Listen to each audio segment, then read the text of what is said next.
eu sou a luz do mundo. Quem nos diz é o Senhor,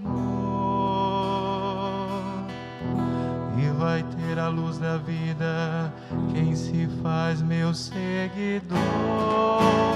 Louvor e honra a vós, Senhor Jesus, Senhor Jesus.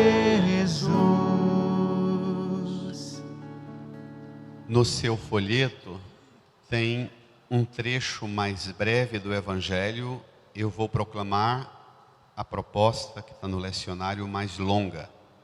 Então não me estranhe, algum versículo ou outro não terá aí no seu texto, mas também isso não te impede de acompanhar piedosamente no ouvido. O Senhor esteja convosco. Ele está no meio de nós. Proclamação do Evangelho de Jesus Cristo segundo João. Glória a vós, Senhor. Naquele tempo, ao passar, Jesus viu um homem cego de nascença. Os discípulos perguntaram a Jesus: Mestre, quem pecou para que ele nascesse cego, ele ou seus pais? Jesus respondeu: Nem ele nem seus pais pecaram, mas isso serve para que as obras de Deus se manifestem nele. É necessário que nós realizemos as obras daquele que me enviou enquanto é dia. Vem a noite, em que ninguém pode trabalhar. Enquanto estou no mundo, eu sou a luz do mundo. Dito isto, Jesus cuspiu no chão, fez lama com a saliva e colocou-a sobre os olhos do cego. E disse-lhe: Vai lavar-te na piscina de Siloé, que quer dizer enviado. O cego foi, lavou-se e voltou enxergando. Os vizinhos e os que costumavam ver o cego, pois ele era mendigo, diziam: Não é aquele que ficava pedindo esmola? Uns diziam: Sim, é ele. Outros afirmavam: Não é ele, mas alguém parecido com ele. Ele, porém, dizia: Sou eu mesmo. Então lhe perguntaram: Como é que se abriram os teus olhos? Ele respondeu: Aquele homem chamado Jesus fez lama, colocou-a nos meus olhos e disse-me: Vai a Siloé e lava-te. Então fui, lavei-me e comecei a ver. Perguntaram-lhe: Onde está ele? Respondeu: Não sei. Levaram então aos fariseus o homem que tinha sido cego. Ora, era sábado, o dia em que Jesus tinha feito lama e aberto os olhos do cego. Novamente, então, lhe perguntaram os fariseus como tinha recuperado a vista. Respondeu-lhes: Colocou lama sobre meus olhos, fui lavar-me e agora vejo. Disseram então alguns dos fariseus: Esse homem não vem de Deus, pois não guarda o sábado. Mas outros diziam: Como pode um pecador fazer tais sinais? E havia divergência entre eles. Perguntaram outra vez ao cego: E tu, que dizes daquele que te abriu os olhos? Respondeu: É um profeta. Então os judeus não acreditaram que ele tinha sido cego e que tinha recuperado a vista. Chamaram os pais dele e perguntaram-lhes: Este é o vosso filho que dizeis ter nascido cego? Como é que ele agora está enxergando? Os seus pais disseram: Sabemos que este é nosso filho e que nasceu cego. Como agora está enxergando, isso não sabemos. E quem lhe abriu os olhos, também não sabemos. Interrogai-o, ele é maior de idade. Ele pode falar por si mesmo. Os seus pais disseram isso porque tinham medo das autoridades judaicas. De fato, os judeus já tinham combinado expulsar da comunidade quem declarasse que Jesus era o Messias. Foi por isso que seus pais disseram: ele é maior de idade, interrogai-o a ele. Então, os judeus chamaram de novo o homem que tinha sido cego, disseram-lhe: dá glória a Deus, nós sabemos que este homem é um pecador. Então ele respondeu: se ele é pecador, não sei, só sei que eu era cego e agora vejo. Perguntaram-lhe então: que é que ele te fez? Como te abriu os olhos? Respondeu ele: eu já vos disse e não escutastes. Por que quereis ouvir de novo? Por acaso quereis tornar-vos discípulos dele? Então insultaram-no dizendo: tu sim és discípulo dele. Nós somos discípulos de Moisés. Nós sabemos que Deus falou a Moisés, mas esse não sabemos de onde é. Respondeu-lhes o homem, espantoso: vós não sabeis de onde ele é? No entanto, ele abriu-me os olhos. Sabemos que Deus não escuta os pecadores, mas escuta aquele que é piedoso e que faz a sua vontade. Jamais se ouviu dizer que alguém tenha aberto os olhos a um cego de nascença. Se este homem não viesse de Deus, não poderia fazer nada. Os fariseus disseram-lhe: tu nasceste todo em pecado e estás nos ensinando? E expulsaram-no da comunidade. Jesus soube que o tinham expulsado. Encontrando-o, perguntou-lhe: acreditas no Filho do Homem? Respondeu ele: quem é, Senhor, para que eu creia nele? Jesus disse: tu o estás vendo, é aquele que está falando contigo. Exclamou ele: eu creio, Senhor. E prostrou-se diante de Jesus. Então Jesus disse: eu vim a este mundo para exercer um julgamento, a fim de que os que não veem vejam, e os que veem se tornem cegos. Alguns fariseus que estavam com ele ouviram isto e lhe disseram: porventura também nós somos cegos? Respondeu-lhe Jesus: se fosseis cegos, não teríeis culpa, mas como dizeis, nós vemos, o vosso pecado permanece. Palavra da salvação. Glória a vós, Senhor. Louvor e honra a vós, Senhor Jesus, Senhor Jesus. Nos recolhamos num tempo em profundo silêncio, rezemos no íntimo do nosso coração, peçamos ao Divino Espírito Santo que vem em nosso socorro, abrir nossos olhos e conceder-nos a graça de enxergar com os olhos da fé as maravilhas que Deus realiza hoje para nós. Invoquemos, peçamos ao Divino Espírito o seu auxílio.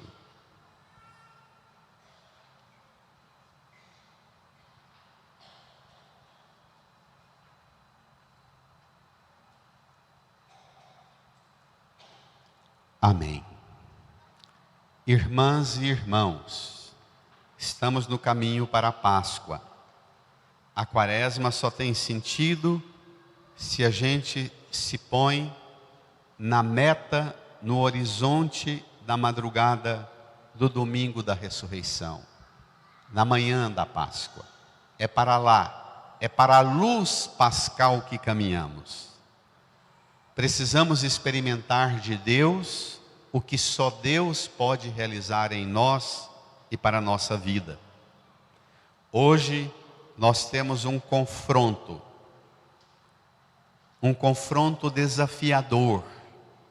Deus que passa em nossa vida, não para fazer só aquilo que a gente pede que Ele faça, mas para realizar aquilo que só Ele enxerga que precisa ser feito.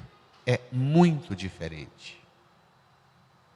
Uma religião baseada numa busca de Deus que faça o que eu enxergo e acho que Deus tem que fazer, transforma as pessoas num tipo de cristão completamente diferente de uma religião de cristã e cristão que busca a Deus com a coragem de permitir que Deus cure a cegueira que Ele enxerga e não a que a gente aponta. Cuidemo-nos para que experimentemos a cura de Deus. O texto tão amplo, tão grandioso que a gente tem, que eu vou insistir com vocês. Tem aí o texto à mão, né? Vamos lá.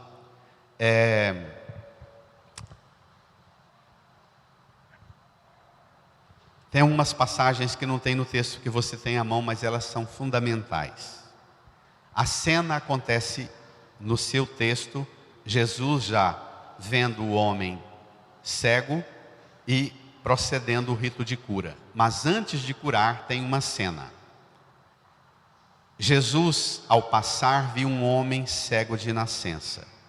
Os discípulos perguntaram a Jesus. Escutem a pergunta. Você não tem aí, o Ricardo tem. Mestre, quem pecou para que nascesse cego? Ele ou seus pais? Jesus respondeu: Nem ele nem seus pais pecaram, mas isso serve para que as obras de Deus se manifestem nele. Continua. É necessário que nós realizemos as obras daquele que me enviou, enquanto é dia. Vem a noite, em que ninguém pode trabalhar. Enquanto estou no mundo, eu sou a luz do mundo. Pronto. Então, Jesus e os discípulos caminham. Ele é um pregador itinerante. Caminha, anuncia o reino. Vê uma cena rara. Um cego de nascença. O único do Novo Testamento. O único da Bíblia, na verdade. Um cego de nascença. Os discípulos fazem uma pergunta que infelizmente é uma pergunta estúpida que passa na cabeça de muitos discípulos e discípulas de Jesus até hoje. Quando a gente vê uma situação que confronta a gente, como o nascimento de uma pessoa, com situações que vai dar a ela um modo diferente de vida, que a gente fala pessoas especiais, a gente costuma fazer pergunta pelas metades e interpretar estupidamente o fenômeno. É um cego de nascença. Os discípulos perguntam cheios de convicção: quem pecou, ele ou seus pais? Os discípulos já têm uma opinião formada. Isso acontece porque é fruto do pecado. Pronto. Eles não conversam com Jesus para aprender com Jesus. Eles perguntam a Jesus, engessando a resposta de Jesus, porque eles já têm uma interpretação. Quem nasce assim, nasce porque ele ou o pai pecou. O livro, a tradição do povo da Bíblia, é uma coisa muito curiosa, porque os rabinos judeus, pregadores das sinagogas, diziam que não tem importância. Se nasceu assim com algum grau de deficiência, qualquer deficiência, ele ou o pai pecou. Tem textos de pregadores das sinagogas judaicas em que eles dizem que pode ser que o menino tenha pecado quando estava no ventre da mãe. Imagine, olha o nível. Os discípulos perguntam a Jesus quem pecou, ele ou seus pais, porque os discípulos têm uma informação pelas metades na cabeça, que você não tem aí. Mas na Bíblia aparece várias vezes esse registro que esse menino nasceu assim por causa de Deus. No livro do Deuteronômio, capítulo 5, versículo 9, Deus diz assim, na introdução dos 10 mandamentos, antes de dar a lei, os 10 mandamentos, Deus diz assim, escuta Israel, eu sou um Deus ciumento. Ameaça, né? E depois diz assim, eu visito a iniquidade, a falta dos pais nos filhos por 3 ou 4 gerações. Deuteronômio 5, Êxodo 34, 7. Sou um Deus que visita a maldade dos pais nos filhos até a 3ª ou 4ª geração. Números 14 e 18 repete a mesma coisa. Visito a iniquidade dos pais nos filhos.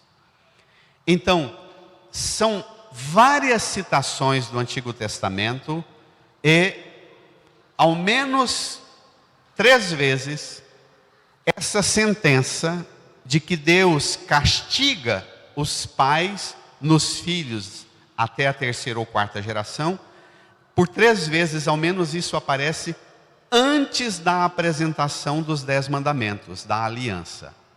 Então, para você imaginar o ambiente do Antigo Testamento, em que as pessoas não tinham Bíblia em casa. Para você ter uma Bíblia em casa, você tinha que ter um cômodo do tamanho desse presbitério aqui para guardar as tabuinhas com os livros da lei.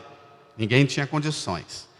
Então você tinha que pegar partes da Bíblia e memorizar. E memorizar o primeiríssimo de todos os conteúdos do Antigo Testamento a ser memorizado eram os 10 mandamentos, que iniciam com Deus fazendo essa ameaça. Eu sou um Deus ciumento. Eu castigo a falta dos pais nos filhos até a 3ª ou 4ª geração. Quem vai tirar isso? Jesus. E onde é que Jesus vai pegar material na Bíblia para corrigir isso? Vamos lá. Você não tem, mas você precisa ao menos saber que tenha, para você mudar a sua opinião.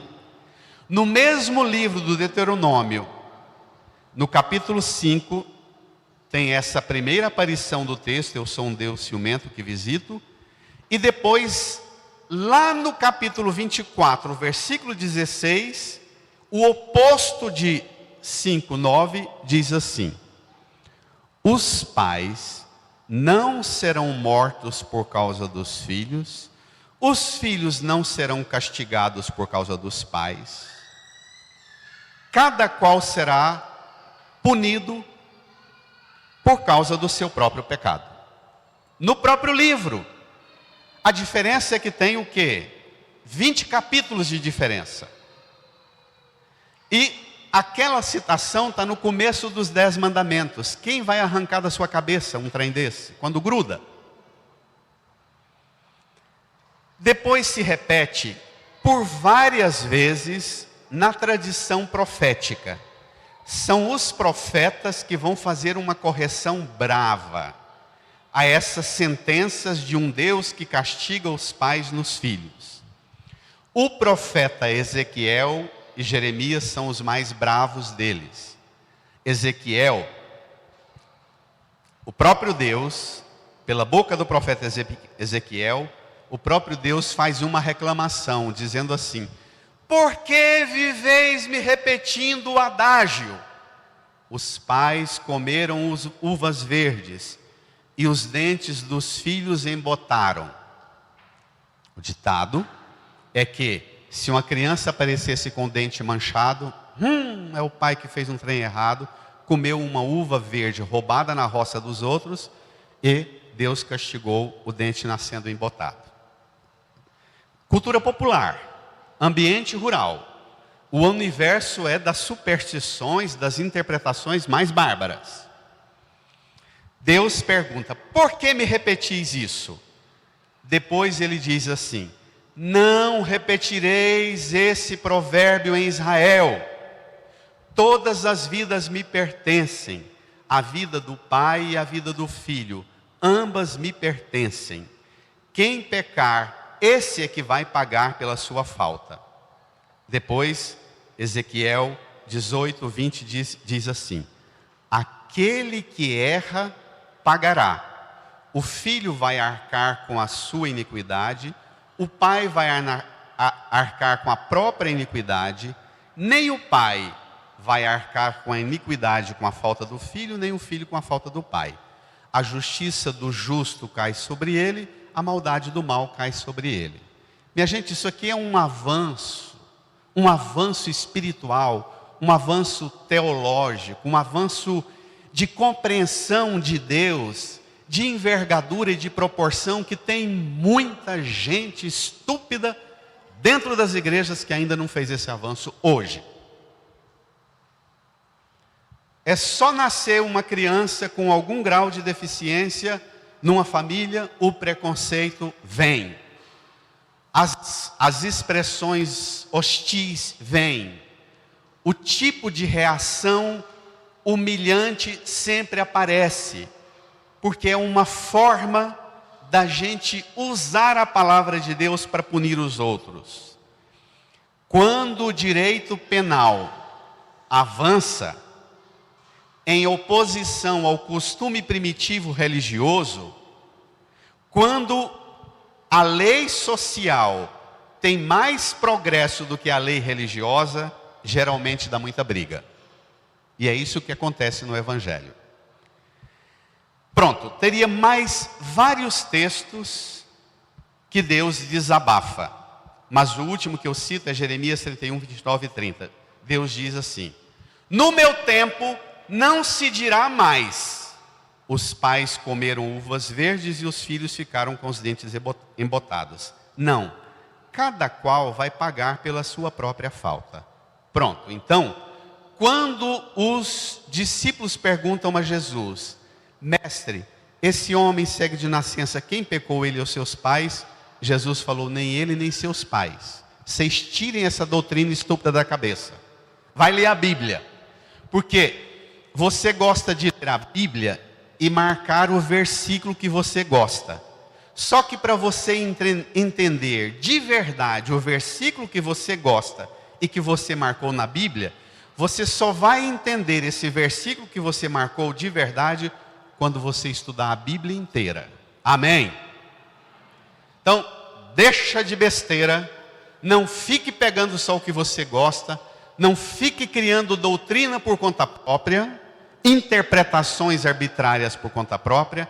Se você não tem tempo e condições de estudar por conta própria, seja ao menos humilde e conte com a ajuda da igreja, porque a igreja existe exatamente para perscrutar a escritura, do tanto que você às vezes não tem condições. Minimamente, conte com a ajuda da igreja e do Espírito Santo. Estou falando da igreja e não das ideologias que você lê e marca na Bíblia, só as frases da Bíblia para fazer você ser um encabrestado das ideologias de direita ou de esquerda. Não vem com a sua Bíblia marcada para fazer você soldadinho das ideologias, não. Aqui é um trem bem mais elevado. E é isso que Jesus propõe. Vamos lá agora à cena. Dito isso, vem o que vocês têm, versículo 6. Pega aí o texto seu. Desculpem, gente, mas eu tenho uma impressão que, ainda que pese, às vezes as comadres perguntam: que hora que a missa acaba? Eu falo: a hora que Deus terminar de falar para você o que Ele tem para te dizer. Aí você vai embora tranquilo, passa o domingo inteiro. Amém? Amém. Então vamos lá. Dito isto, Jesus, leia. Cuspiu no chão. Você tem aí o texto, pegue lá. Versículo 6. Dito isto, Jesus cuspiu no chão, fez lama com a saliva e colocou-a sobre os olhos do cego. E disse-lhe: vai lavar na piscina de Siloé, que quer dizer enviado. Continue. O cego foi, lavou-se e voltou enxergando. Os vizinhos e os que costumavam ver o cego, pois ele era mendigo, diziam: não é aquele que ficava pedindo esmola? Olha os rótulos, olha a cambada dos vizinhos fuxiqueiros, que só sabe olhar o que não presta. Continua. Uns diziam: sim, é ele. Outros afirmavam: não é ele, mas alguém parecido com ele. Existem esses vizinhos hoje em dia? Às vezes nós somos esses vizinhos hoje em dia? Se não.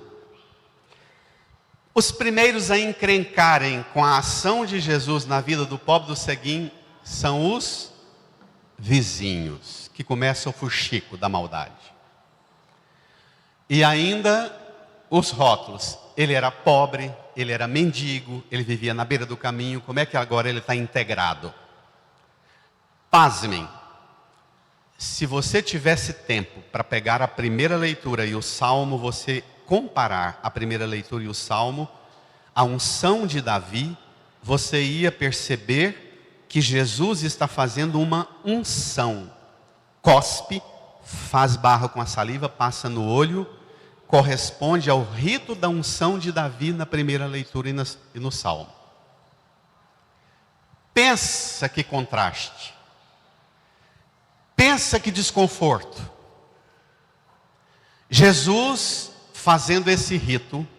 Primeiro, era proibido, aqui está pertinho de Jerusalém, a piscina de Siloé está chegando em Jerusalém. Domingo que vem a gente vai estar pertinho de Jerusalém, em Lázaro, 4 quilômetros, 3, 4 quilômetros de Jerusalém. Pronto. Jesus, ao chegar perto do cego de nascença, fazer lama e ainda tocá-lo, significa que Jesus está contaminando-se com a desgraça que caiu sobre ele.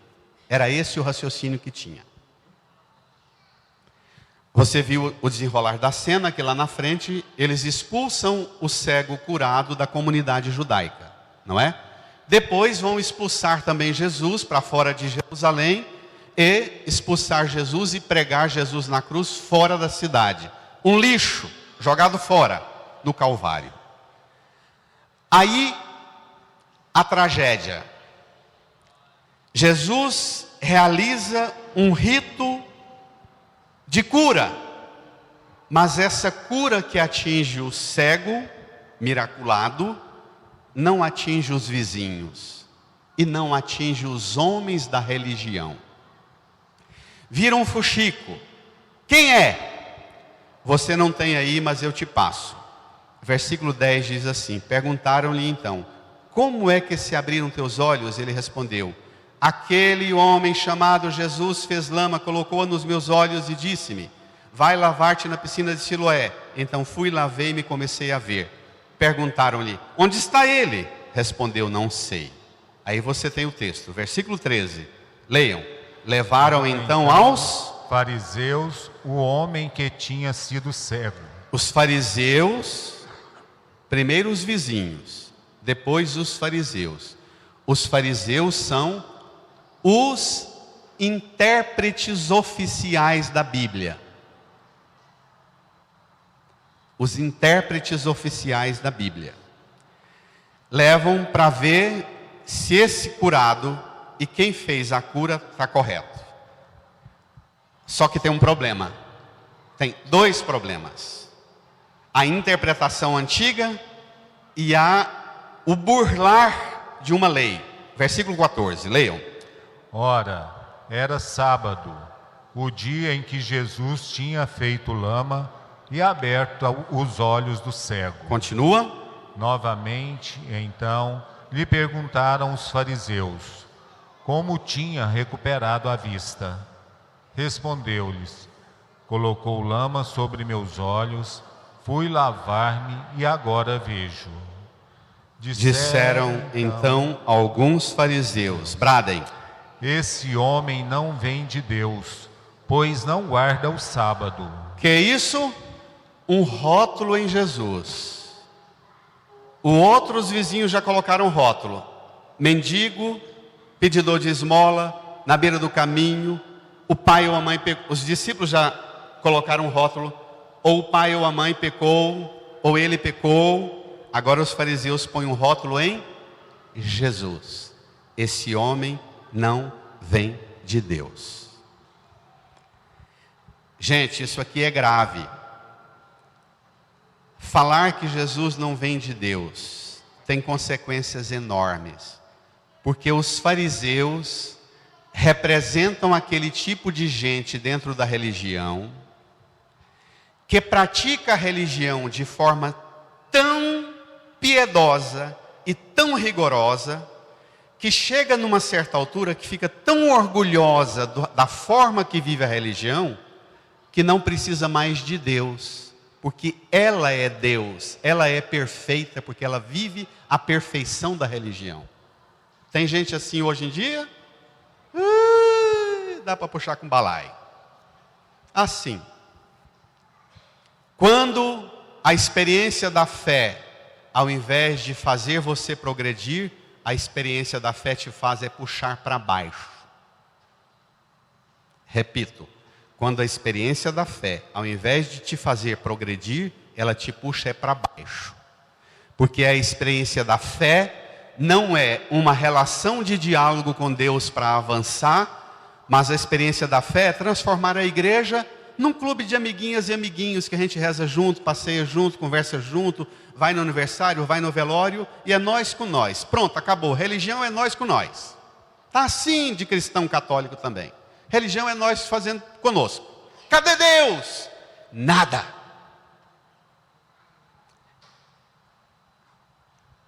Os fariseus conseguem influenciar os discípulos para interpretar na Bíblia só o que eles gostam.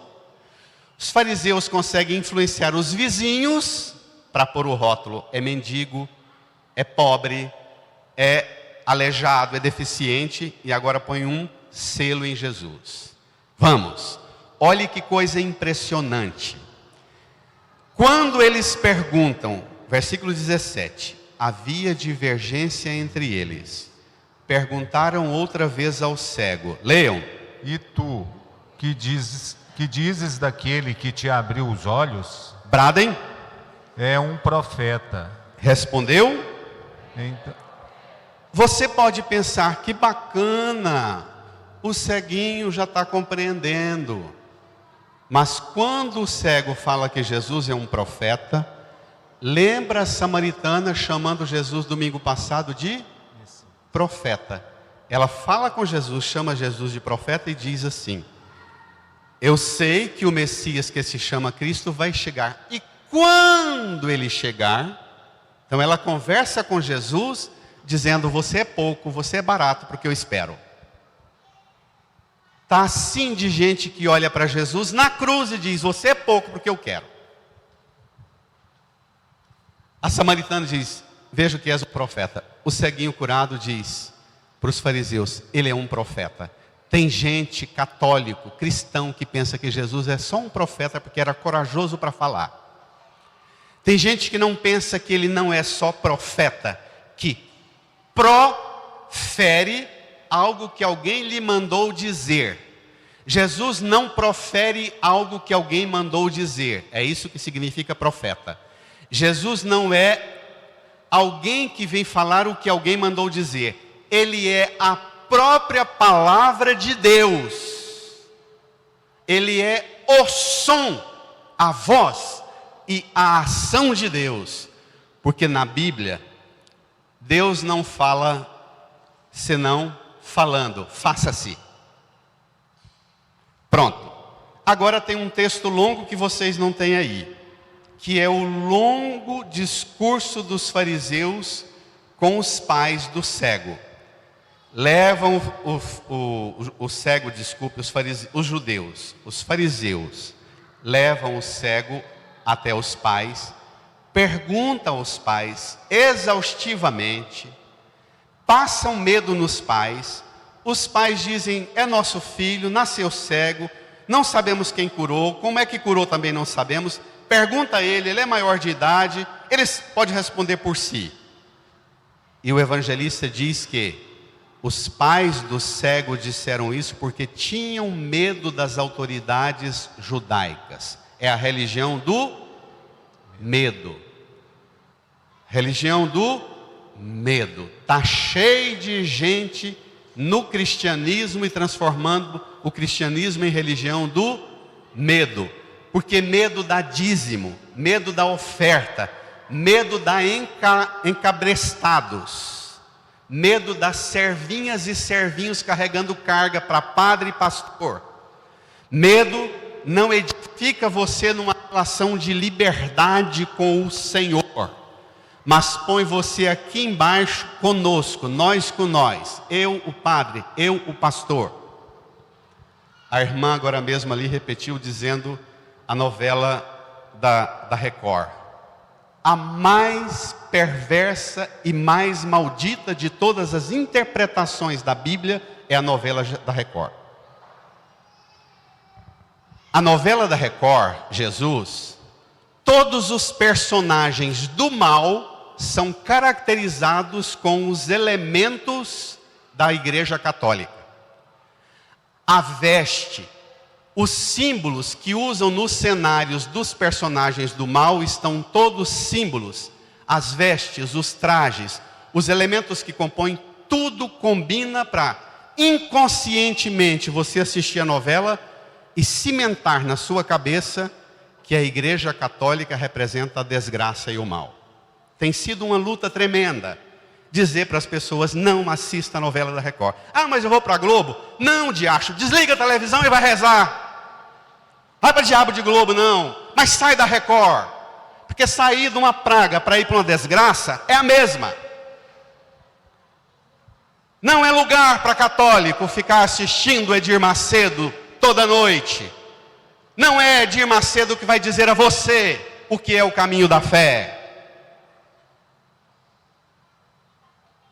A religião não pode ser encabrestada como os pais do ceguinho que disseram isso por medo.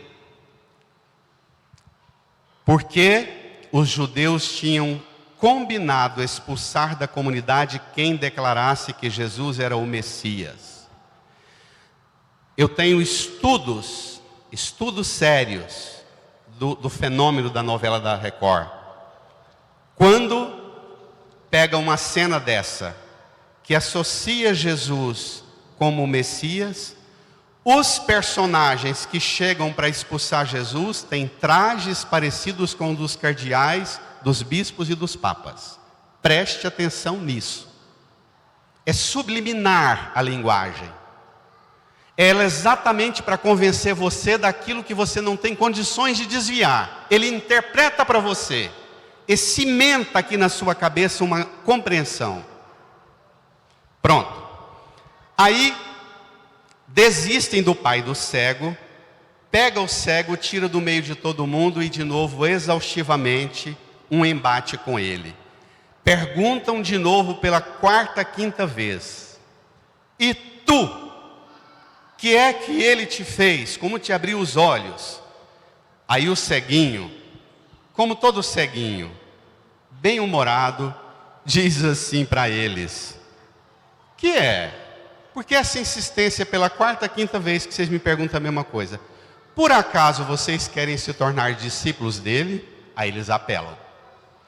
Aí eles dizem assim: olha o conceito que eles têm do cego. Tu nasceste todo em pecado e está querendo nos ensinar. Esse é o conceito que eles têm do cego. O que Jesus falou lá atrás, eles não aprenderam nada com Jesus. Eles continuam vigiando Jesus, perto de Jesus, fiscalizando tudo, mas eles não pensam o que Jesus pensa. E tem gente na igreja que está perto de Jesus, mas não pensa como Jesus pensa. Enquanto o seu pensamento na fé não alcançar o modo de Jesus pensar, você não será discípulo dele. Vamos, olha o desfecho. Versículo 34. Desculpe, você não tem aí, mas o desfecho é assim. O ceguinho Depois que eles falam que Jesus é uma praga, o ceguinho debocha. Vocês estão me perguntando de novo porque querem ser discípulos dele? Eles apelam com o ceguinho, e o ceguinho diz assim: jamais se ouviu dizer que alguém tenha aberto os olhos de um cego a um cego de nascença.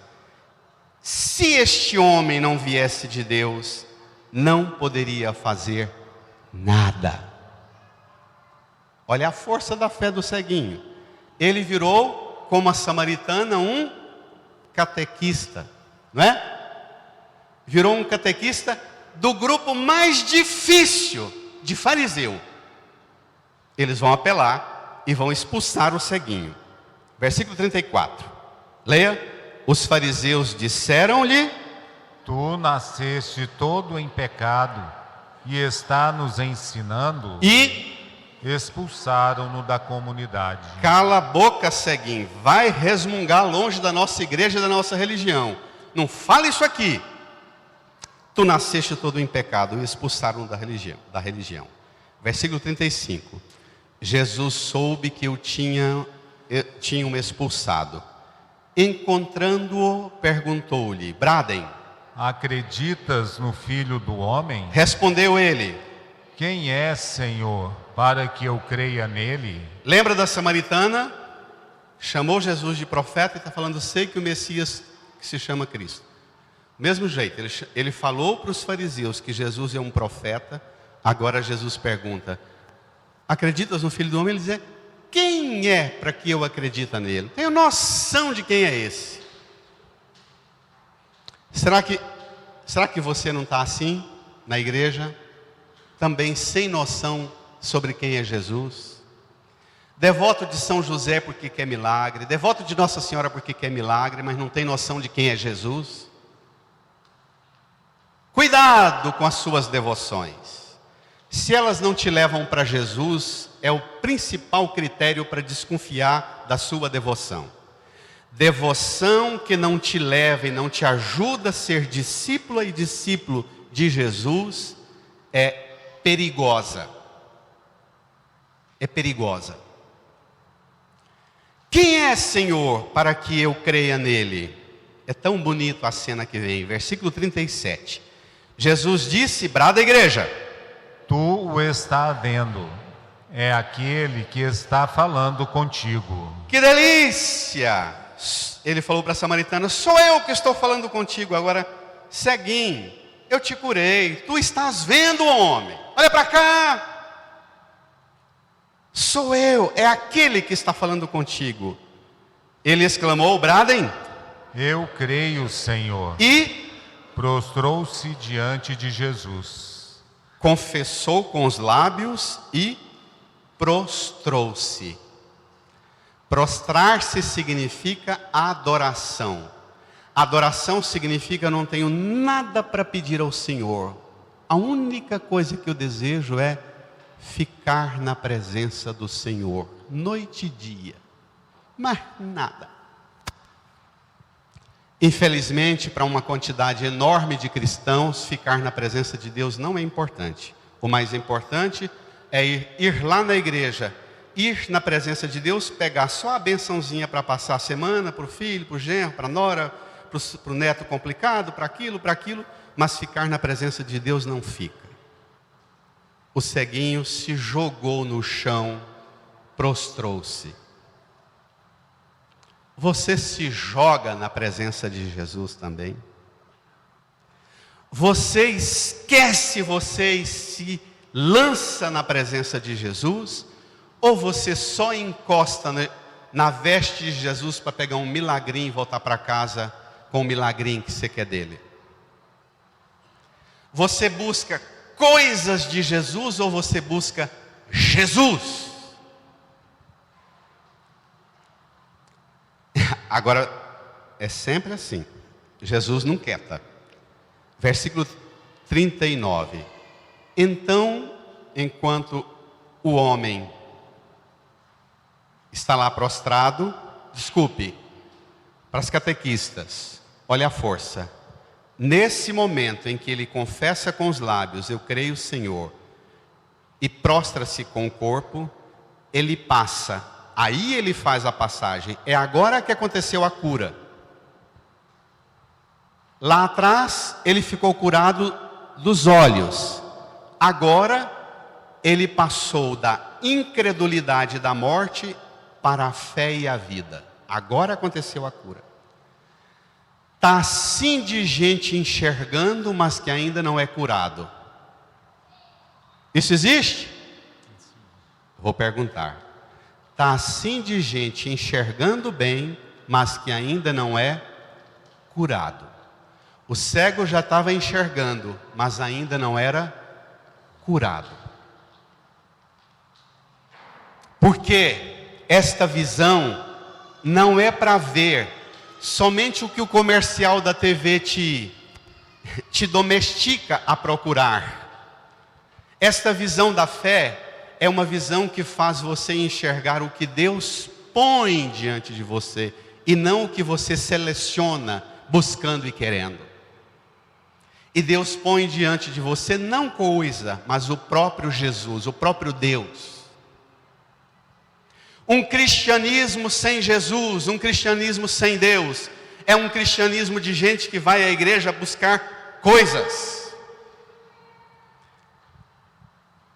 Essa é a razão do sábado, da religião, da lei, da palavra, de Jesus e da igreja. Ajudar todo mundo a passar da incredulidade e da morte para a fé e a vida. É a mediação. A partir do momento que o sábado, a religião, a lei, a palavra, a igreja não serve para ajudar você a entrar na presença, crer, prostrar-se e viver na presença de Jesus, você pode ser a devota, o devoto mais dedicado do mundo, mas não tem valor mais nenhum. É lixo. Mas estamos a caminho de Jerusalém e vai ter morte. E morte na cruz. Vamos lá? Versículo 39. Então Jesus disse, bradem. Eu vim a este mundo para exercer um julgamento. Leia, igreja. A fim de que os que não veem, vejam. E os que veem, se tornem cegos. Vocês não têm, não? Ah, desculpem. Aí não está cego, não. Aí é o padre que está cego. Agora é o padre que ficou ceguinho. O texto termina assim. Então Jesus disse, eu vim a este mundo para exercer um julgamento, a fim de que os que não veem, vejam. E os que veem, se tornem cegos. Irmã, cuidado com essa sentença. Pode ser que você veio vendo e volte cego. Pode ser que você veio cego e volte vendo. É você que vai decidir na sua forma de relacionar-se com Jesus. Alguns fariseus que estavam com ele ouviram isso e lhe disseram, porventura também nós somos cegos? Respondeu Jesus, se fosseis cegos não teríeis culpa. É aqui que Jesus corrige a interpretação lá do primeiro versículo. Se você fosse cego, você não teria culpa. Uma criança que nasceu portadora de deficiência, se você nasceu com portadora de deficiência, você não tem culpa. Agora, quem tem tudo funcionando e não põe tudo que está funcionando na liberdade, na graça, no amor de Deus, aí você tem culpa. Aí a culpa te visita.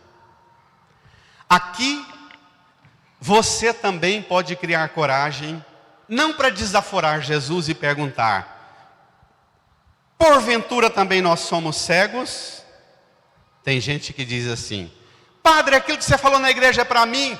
É claro que é para você, é lógico, eu me empenho para isso, a igreja se empenha para isso, a Bíblia é isso, a missa é isso, é claro que é para tocar você, lógico. Falam para Jesus, porventura você está querendo jogar um verdinho? Não estou jogando verde não, estou jogando a árvore inteira de acho em cima de você, a moita toda, a floresta inteira.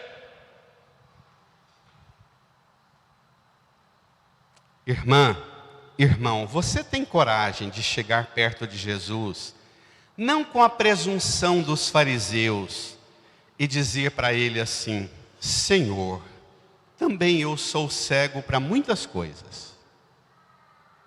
Senhor, também eu não quero enxergar muitas coisas que o Senhor quer que eu crie coragem de enxergar. Cura-me das minhas cegueiras. Jesus, eu talvez posso pregar, acusar sua cegueira e não dar conta de te ajudar a ser curada. Jesus é o único que dá conta de diagnosticar sua cegueira, tocá-la e curá-la. Eu não dou conta não. Por isso não pare em mim, avance. Use-me para avançar, porque Jesus é o único capaz de tocar sua cegueira, curá-la. Ele não fica só cutucando, é um mendigo, é um pedidor de esmola, é um homem que não vem de Deus. Ele não, ele te devolve para Deus. Aceita Jesus tocar você. Aceita Jesus recriar você como criou Adão lá do barro. Aceita Jesus também hoje, agora, tocar a sua cegueira e curar sua visão espiritual, curar sua cegueira moral, sua cegueira física, sua cegueira emocional, psicológica, sua falta de visão de mundo para o trabalho, para a sua profissão, sua cegueira de incapacidade de só ver problema no seu trabalho e não ser capaz de apresentar solução, sua cegueira de só ver problema na sua família e não apontar caminho. Permita, diga a Jesus: Senhor, toca todas as minhas cegueiras, e só o Senhor tem poder de curá-las, e eu necessito da cura do Senhor. Cura-me. Incline a sua cabeça, põe a mão no seu coração,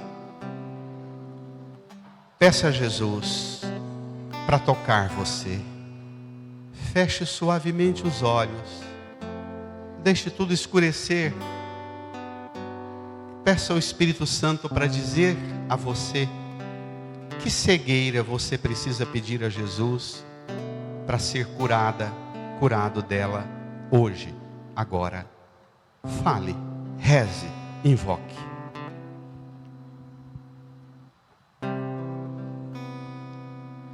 Lava, purifica e restaura-me de novo. Serás o nosso Deus e nós seremos o teu povo. Derrama sobre nós a água do amor, Espírito de Deus, nosso Senhor.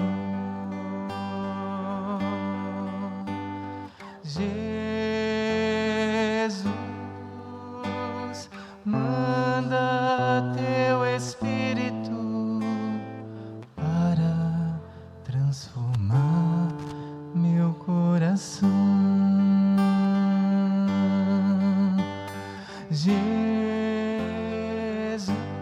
Jesus, manda teu Espírito para transformar meu coração. Canta. Às vezes no meu peito bate um coração de pedra. Às vezes no meu peito bate um coração de Magoado, pedra. frio, sem vida, Magoado, frio, sem vida. como o coração dos vizinhos, Aqui dentro dos fariseus. ele me aperta. Não quer saber de amar, Não quer saber de amar, nem sabe perdoar. nem sabe perdoar. Quer tudo e não sabe partilhar. Tudo e não sabe partilhar. Solte a voz, igreja, canta: Jesus, Jesus,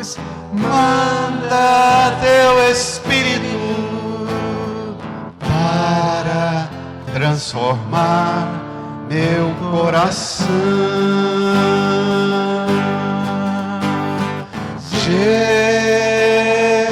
Jesus, manda teu Espírito para transformar meu coração. Fique de pé. Deixe o folheto no banco, estenda as mãos aqui para a cruz. Reze comigo, Senhor Jesus. Senhor Jesus, O seu sangue caído por terra, o seu sangue caído por terra, sua lágrima, sua base, seu suor, seu suor, transformou transformou em remédio em remédio de cura, de cura, de salvação de salvação para mim, para mim, para nós, para nós, para a criação inteira. para a criação inteira. Jesus, obrigado, porque sua saliva porque sua saliva é o afeto de Deus, é um afeto de Deus que hoje nos beija, que hoje nos deixa um beijo de ternura, um beijo de ternura que não acusa, que não acusa, mas purifica, mas purifica, que não condena, que não condena, mas perdoa, mas perdoa, que não castiga, que não castiga, mas limpa. mas limpa. Põe a mão no seu coração, incline a sua cabeça, experimente Jesus tocando você com a saliva, com o afeto, com um beijo de um pastor que encontra uma ovelha machucada, ferida, abraça,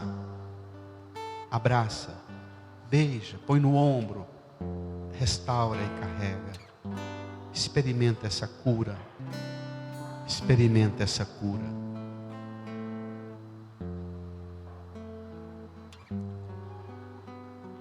Lava, purifica e restaura-me de novo. Serás o nosso Deus e nós seremos o teu povo. Derrama sobre a água do amor, a saliva do afeto, o Espírito de Deus. Espírito de Deus, nosso Senhor. Canta, igreja, solta as vozes, brada. Jesus, manda teu Espírito Para transformar meu coração, brada. Jesus, manda teu Espírito Para transformar